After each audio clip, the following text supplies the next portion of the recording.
There was once a poor farmer. He lived in a small village with his beautiful wife. Their house was small, the roof leaked when it rained, and the floor was just hard earth. But every morning the farmer woke up before the sun, smiling because he loved his wife. He worked in the fields from sunrise to sunset, in the heat and in the rain. It didn't matter. He worked for his wife. She stayed home. She didn't cook much. She didn't clean much. She spent hours in front of a small mirror, brushing her hair and rubbing creams on her skin. One day, while he was leaving for the fields, he said gently, "Come with me. I could use your help today." She laughed. "Your hands are made for work," she said. "Mine are made for beauty." The farmer sighed, but he didn't complain. Days turned into weeks. Weeks turned into months. One night, while they ate, the wife said, "I'm tired of this life. Look at me. I'm beautiful. I deserve better. Why don't you earn more? Buy me nice clothes. Buy me perfumes. Everyone in the village talks about how poor we are." The farmer put down his food. "I'm doing the best I can," he said quietly. "It's not enough," she replied, looking away. From that day, the farmer worked even harder. He took extra jobs, carrying sacks at the market, fixing fences for neighbors, anything for a few more coins. He came home late, tired, his hands sore from work. But his wife never asked, "How was your day?" She only asked, "Did you bring the money?" One morning, the wife didn't get out of bed. Her face was pale. "I feel weak," she whispered. The farmer ran to get medicine, but they couldn't afford much. He stayed by her side, feeding her, holding her hand. Days passed. She didn't get better. One night, she called his name softly. He sat beside her. She smiled faintly. "I'm so tired," she whispered, and before he could answer, her hand slipped from his. She was gone. The farmer didn't eat. He didn't sleep. He sat beside her body, his eyes red. The neighbors came. "It's time to bury her," they said. "No," the farmer whispered. "I can't. Not yet." That night he looked up at the stars. "Gods, if you're listening, help me bring her back. I'll give anything." The next morning he made a decision. He sold everything, his tools, his animals, even their pots and blankets. He used the money to buy a small wooden boat. "I will find the land of the Bads," he told himself. "They can bring her back." He placed her body gently in the boat and set off down the river. Days turned into nights. He rode through storms, through burning sun, through fog so thick he couldn't see the water. Then, one morning, the fog lifted. In front of him was a mountain so tall its top touched the clouds. "This must be the place," he said. He carried his wife's body up the mountain. It was heavy. His legs shook, but he didn't stop. Halfway up, he saw an old man sitting on a rock. "You must be a god," the farmer said. The old man smiled. "Why have you come?" The farmer told him everything: his wife's beauty, her sickness, her death, and his long journey. "You are a good husband," the old man said. "But why do you want her back?" The farmer's voice broke. "She is everything to me. Please bring her back." The old man thought for a moment. "All right, I will tell you a secret. If you drop 3 drops of your blood into her mouth, she will live again. But remember, if she does something wrong, remind her she lives because of your blood." The farmer didn't wait. He cut his finger. 3 drops fell into her mouth. Her eyes opened. She took a deep breath. "Where am I?" she whispered.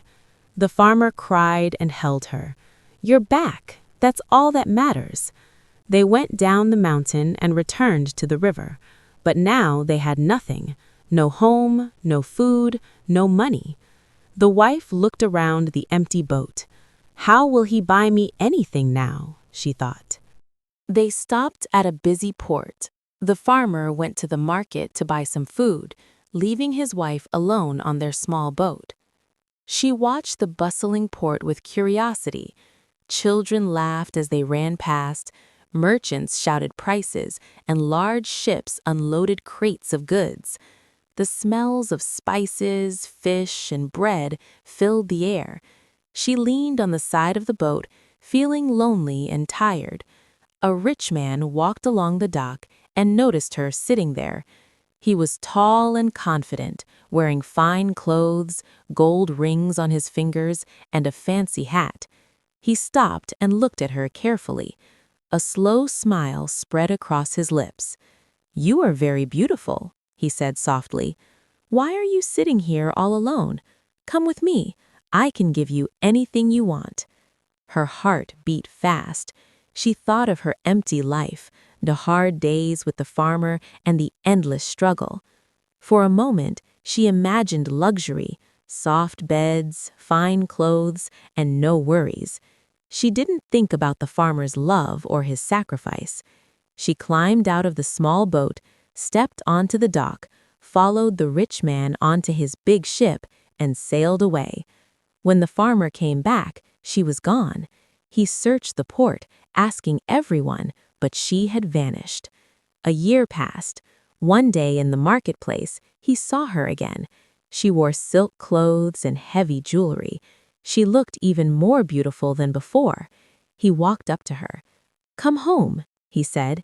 She laughed. "Home? With you? I have everything I want now." The farmer's voice trembled. "Remember, you live because of 3 drops of my blood." She smirked. "So, do you want them back?" The farmer looked at her. "Yes." She poked her finger with a needle and let 3 drops of blood fall. Her face turned pale. Her hands shook. She gasped for air and collapsed. This time, something strange happened. Her body shrank. Her arms became tiny wings. Her mouth turned into a sharp needle. She had turned into the first mosquito. And from that day on, mosquitoes fly around at night searching for human blood, still hoping one day to become beautiful again. After that day, the farmer never married again. He returned to the river and rebuilt his life with his own hands. He built a small hut near the water. It was not beautiful, but it was peaceful. Every morning he worked. He fished in the river. He helped travelers cross the water. People in nearby villages came to respect him for his kindness and honesty. At night, when the world grew quiet, mosquitoes came. They buzzed around his ears. They bit his skin. But the farmer never swatted them away. Sometimes he whispered, "Go, find another place." One night, a single mosquito landed on his hand. It did not bite him. It only stayed there, trembling. The farmer looked at it closely. For a moment, he remembered her eyes, her beauty, her pride, her hunger for more. He sighed. "You were given life twice," he said softly, "and still you wanted more than love." The mosquito flew away into the dark. Years passed. The farmer grew older. His hair turned white. His hands became rough and strong. Children in the village began to ask him, "Uncle, why do mosquitoes drink blood?" The farmer would smile sadly and say, "Because they once forgot the value of a good heart." On his final night, as he lay under the stars, mosquitoes filled the air around him, but none of them touched him. The river was calm, the moon was bright, and for the first time in many years, the farmer slept without pain. From that night on, mosquitoes bite everyone, except those whose hearts are full of patience, sacrifice, and true love. And that is why this story is told. The farmer lived a long life. He never became rich, but he never became bitter. He gave food to the hungry. He helped the tired. He listened to the sad. People often asked him, "Why are you always so kind, even after all you lost?" He would smile and answer, "Because love taught me how to endure."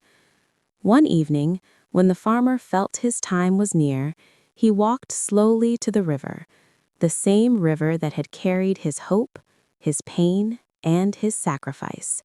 He sat on the bank and watched the water move quietly. As the sun set, the air filled with mosquitoes. They circled him, buzzing softly. This time, one mosquito landed on his arm and bit him. The farmer did not pull away. Instead, he whispered, "Take it. If blood is all you know how to ask for, then take it." The mosquito drank, then fell to the ground. A soft glow rose from its tiny body. Slowly, it changed. For a brief moment, it became a woman again, not beautiful in appearance, but gentle in her eyes. She knelt before him. "I understand now," she said quietly. "I chased beauty and comfort, and I lost my soul. Your blood gave me life, but your forgiveness gave me peace." Tears filled the farmer's eyes. "I loved you," he said. "That was never a mistake." The light faded. The woman disappeared. The mosquitoes flew away into the night sky. The farmer lay back and looked at the stars. He smiled. The next morning, the villagers found him resting by the river, peaceful and still. From that day on, mosquitoes still seek blood, but sometimes when they fly away without biting, people say it is because they remember the farmer's kindness. And so the story ends, not as a tale of punishment, but as a lesson. Love without gratitude becomes hunger. Beauty without humility becomes emptiness. But sacrifice, when met with forgiveness, becomes eternal.